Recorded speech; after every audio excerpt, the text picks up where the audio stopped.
পশ্চিমবঙ্গে মুখ্যমন্ত্রী শুভেন্দু, তামিলনাড়ুতে সংখ্যাগরিষ্ঠতা পেলেন বিজয়। কিভাবে সংকট কাটালেন দুই নেতা? যুদ্ধবিরতি ভেঙে পাল্টাপাল্টি হামলা যুক্তরাষ্ট্র ইরানের, আবারও কি বড় সংঘাতের পথে ওয়াশিংটন তেহরান? রক্তক্ষয়ী যুদ্ধের পরও ইরানের ৭০% মিসাইল সম্পূর্ণ অক্ষত। কোথায় লুকানো এই অস্ত্র? আতঙ্কে যুক্তরাষ্ট্র। আসসালামু আলাইকুম, দেখছিলেন Bangla vision world news headline. Suvendu Adhikari হচ্ছেন ভারতের পশ্চিমবঙ্গ রাজ্যের মুখ্যমন্ত্রী। ভারতীয় জনতা পার্টি বিজেপির ২০৭ জন জয়ী প্রার্থীর সঙ্গে বৈঠকে সিদ্ধান্তের কথা জানান কেন্দ্রীয় স্বরাষ্ট্রমন্ত্রী অমিত শাহ। শুভেন্দুকে পশ্চিমবঙ্গ বিধানসভা পরিষদীয় দলনেতা হিসেবে বেছে নেন তিনি। নয়া মুখ্যমন্ত্রীকে বেছে নিতে শুক্রবার বিকেলে বৈঠকটির আয়োজন করা হয় নিউ টাউনের বিশ্ব বাংলা কনভেনশন সেন্টারে। সেখানে উপস্থিত ছিলেন নবনির্বাচিত বিধায়করা। বৈঠকের পর নতুন মুখ্যমন্ত্রীর নাম ঘোষণা করেন বিজেপি নেতৃত্ব। এর পরপরই বিধায়কদের সমর্থন নিয়ে শুভেন্দু লোকভবনে যান এবং রাজ্যপাল আর.এন. রবির কাছে সরকার গঠনের আর্জি জানান। শনিবার কলকাতার ব্রিগেড প্যারেড গ্রাউন্ডে নতুন রাজ্য সরকারের শপথ অনুষ্ঠান হবে। শপথ অনুষ্ঠানে উপস্থিত থাকবেন ভারতের প্রধানমন্ত্রী নরেন্দ্র মোদী। এদিকে তামিলনাড়ুতে টানা রাজনৈতিক নাটকীয়তার পর অবশেষে সরকার গঠনের জন্য প্রয়োজনীয় সংখ্যাগরিষ্ঠতা নিশ্চিত করেছে সুপারস্টার বিজয়ের দল টিভিকে। কংগ্রেসের ৫ জন বিধায়কের পাশাপাশি ভিসিকে, সিপিআই ও সিপিএম এর 2 জন করে মোট 6 বিধায়কের সমর্থন পেয়েছে টিভিকে। এতে বিজয়ের দল টিভিকে সমর্থিত আসন ১১৯-এ পৌঁছেছে। সরকার গঠনের জন্য প্রয়োজন ছিল ১১৮টি আসন। সংখ্যাগরিষ্ঠতার পাশাপাশি মুখ্যমন্ত্রীর পদটিও পাকাপোক্ত করেছেন তামিলনাড়ুর সুপারস্টার থালাপতি বিজয়। যুদ্ধবিরতি ভেঙে ইরানের রাজধানী তেহরান সহ একাধিক এলাকায় হামলা চালিয়েছে যুক্তরাষ্ট্র। মার্কিন রণতরীতে ইরানের হামলার পর পাল্টা এই হামলা চালালো ওয়াশিংটন। পাল্টা হামলার মধ্যে যুদ্ধবিরতি বহাল আছে বলে জানিয়েছেন মার্কিন প্রেসিডেন্ট ডোনাল্ড ট্রাম্প। এদিকে ওমান উপসাগর থেকে তেলবাহী ট্যাঙ্কার আটক করেছে ইরান। মার্কিন শান্তি প্রস্তাব নিয়ে নানা পর্যালোচনার মধ্যে যুদ্ধ আবারও নতুন করে ছড়িয়ে পড়ার শঙ্কা বিশ্লেষকদের। সাজিদা ইসলাম তন্নির ডেস্ক রিপোর্ট। একের পর এক বোমা বিস্ফোরণের পর ধোঁয়ায় আচ্ছন্ন ইরানের রাজধানী তেহরানের আকাশ। শুধু তেহরান নয়, হামলা হয়েছে ইরানের বন্দর আব্বাস আর কেশম বন্দরেও। এসব হামলার দায় স্বীকার করেছে খোদ যুক্তরাষ্ট্র। মাত্র একদিন আগে বুধবার ইরানের সব ধরনের সামরিক অভিযান শেষ হয়েছে বলে আনুষ্ঠানিক ঘোষণা দিয়েছিলেন মার্কিন পররাষ্ট্রমন্ত্রী মার্কো রুবিও। আর হরমুজে যুক্তরাষ্ট্রের নতুন অভিযান প্রজেক্ট ফ্রিডম স্থগিতের ঘোষণা দিয়েছিলেন স্বয়ং প্রেসিডেন্ট ডোনাল্ড ট্রাম্প। যুক্তরাষ্ট্র ও ইরান দুই পক্ষই সমঝোতার খুব কাছাকাছি পৌঁছেছে বলে জানিয়েছিল মধ্যস্থতাকারী পাকিস্তান। তাহলে কেন ইরানের ওপর নতুন এই বোমা বর্ষণ? প্রতিবারের মতো আবারও কি নিজের মত পাল্টালেন ডোনাল্ড ট্রাম্প?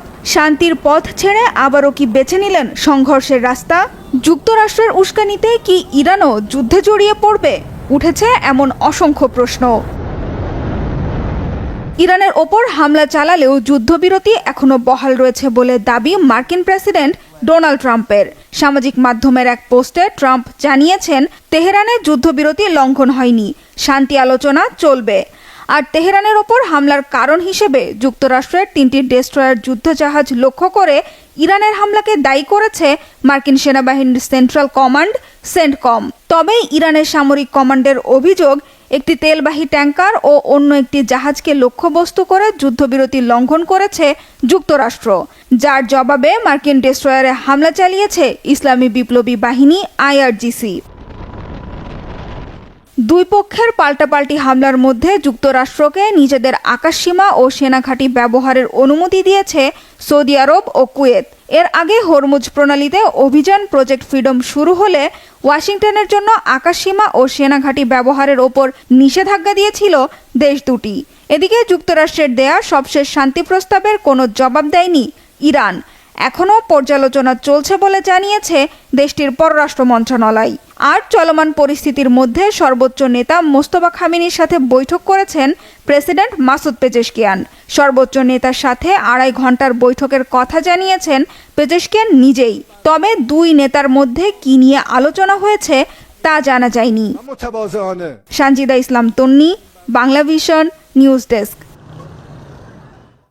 আমেরিকার হোয়াইট হাউস ইরানের উপর নিরঙ্কুশ বিজয়ের কথা বলছে, ঠিক তখনই খোদ মার্কিন গোয়েন্দা সংস্থা CIA দিল বিস্ফোরক তথ্য।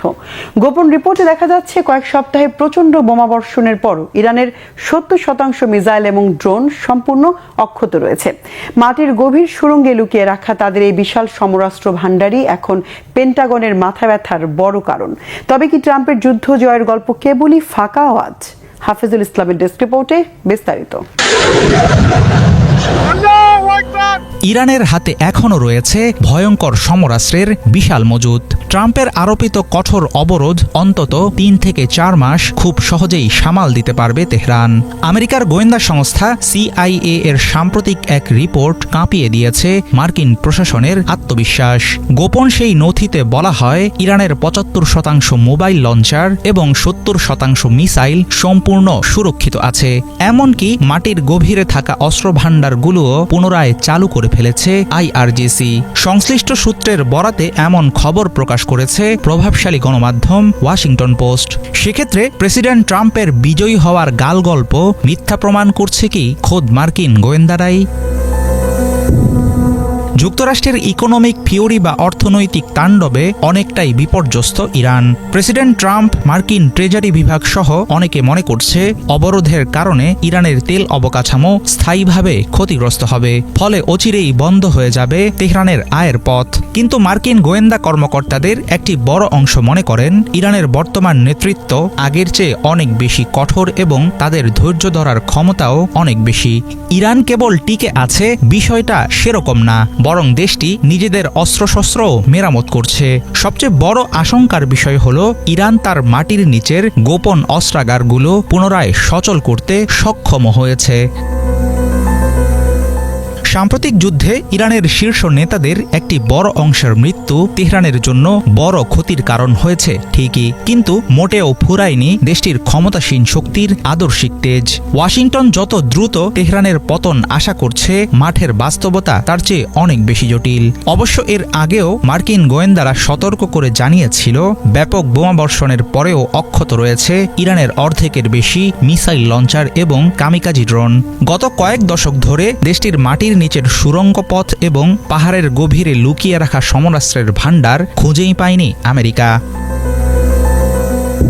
নিজেদের সম্মান বাঁচাতে ইরানের 90% সামরিক সক্ষমতা গুঁড়িয়ে দেওয়ার দাবি করে আসছে হোয়াইট হাউস, অথচ মার্কিন গোয়েন্দা রিপোর্ট দিচ্ছে সম্পূর্ণ ভিন্ন তথ্য।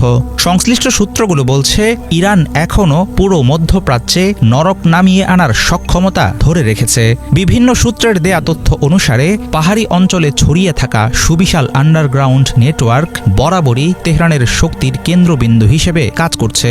দেশটির উপকূলীয় অঞ্চল জুড়ে স্থাপন করা অসংখ্য মিসাইল ঘাঁটি ও গোপন জেটিতে লুকিয়ে রাখা অ্যাটাক বোটের ঝাঁক ব্যবহার করে হরমুজের নিয়ন্ত্রণ পুরোপুরি ধরে রেখেছে IRGC। পাকিস্তানের মধ্যস্থতায় ইরান ও আমেরিকার মধ্যে সমঝোতার কথা চলমান, কিন্তু এসব পদক্ষেপের মধ্য দিয়ে সংঘাতের অবসান হবে কিনা সেটা নিয়ে খোদ ওয়াশিংটনের ভেতরেই তৈরি হয়েছে গভীর সংশয়।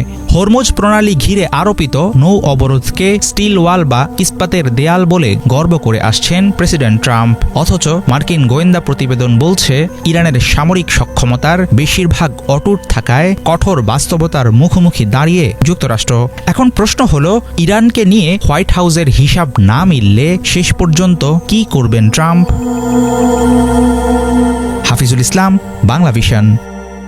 মার্কিন প্রেসিডেন্ট ডোনাল্ড ট্রাম্পের আরোপ করা 10% বৈশ্বিক শুল্ককে অবৈধ ঘোষণা করেছে যুক্তরাষ্ট্রের বাণিজ্য আদালত। বৃহস্পতিবার যুক্তরাষ্ট্রের কোর্ট অফ ইন্টারন্যাশনাল ট্রেড এ রায় দেয়।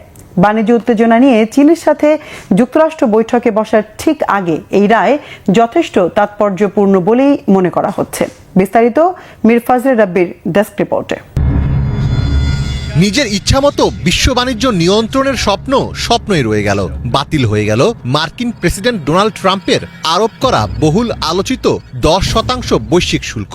আদালতের রায়ে বিশ্বকে শাসানোর সবচেয়ে বড় অস্ত্রটি হারালেন ট্রাম্প।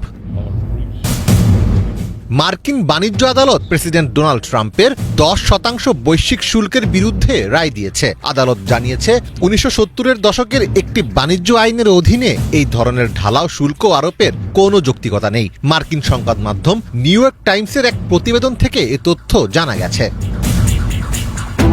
ট্রাম্পের বেজলাইন শুল্ককে আইন বহির্ভূত উল্লেখ করে বাণিজ্য আদালতের 3 জন বিচারপতির একটি বেঞ্চ বলেছেন, IEEPA নামের যে আইনের জোরে ট্রাম্প বেজলাইন শুল্ক আরোপ করেছিলেন তা তাকে এই নির্দেশ প্রদানের অনুমোদন দেয় না। 3 বিচারপতির বেঞ্চের 2 জন এই রায়ের প্রতি সমর্থন জানিয়েছেন।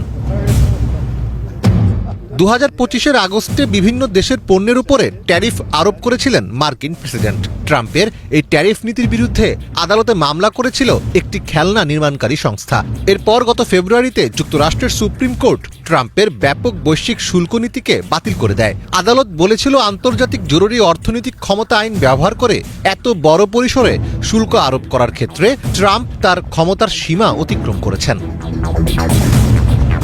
এই রায় প্রদানের পর তার নিন্দা জানিয়েছিলেন ট্রাম্প। পাশাপাশি সেদিনই 1974 সালে প্রণীত বাণিজ্য আইনের আওতায় বিশ্বের প্রায় সব দেশের উপর অস্থায়ীভাবে 10% শুল্ক আরোপ করেন প্রেসিডেন্ট ট্রাম্প। এক লিখিত বার্তায় তিনি বলেছিলেন, আগামী 150 দিন এই শুল্ক কার্যকর থাকবে। কিন্তু মার্কিন বাণিজ্য আদালতের রায়ে এবার সেটিও বৈধতা হারালো।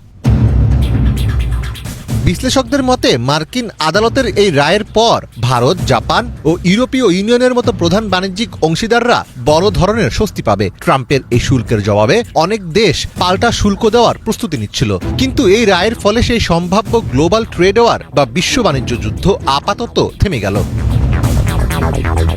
ইতোমধ্যে এই রায়ের বিরুদ্ধে উচ্চ আদালতে যাওয়ার হুঁশিয়ারি দিয়েছে ট্রাম্প প্রশাসন। তবে আইনি প্রক্রিয়া চলমান থাকলেও ট্রাম্প এখনও ঢালাও শুল্ক দিতে না পেরে বিভিন্ন দেশের সঙ্গে আলাদা আলাদা চুক্তি করতে বাধ্য হবেন। এতে একক আধিপত্যের চেয়ে পারস্পরিক সমঝোতা বেশি গুরুত্ব পাবে।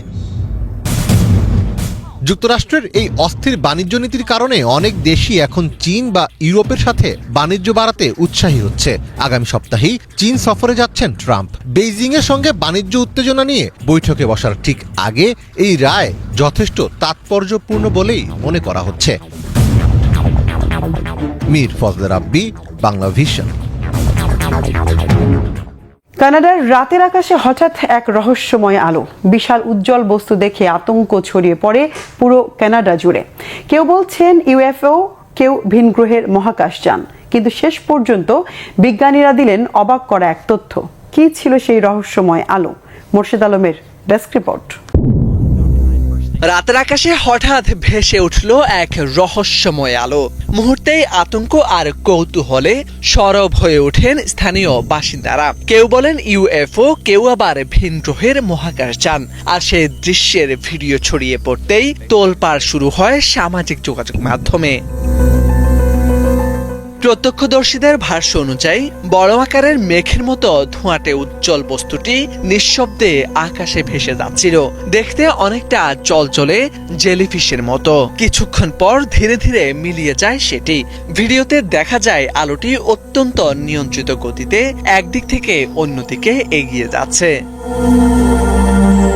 5 মে কানাডার ব্রিটিশ কলাম্বিয়া প্রদেশে রাত 10:15 থেকে 10:30টার মধ্যে উইলিয়ামস লেক, প্রিন্স জর্জ এবং ফোর্ট সেন্ট জন এলাকায় দেখা যায় অদ্ভুত এই আলো।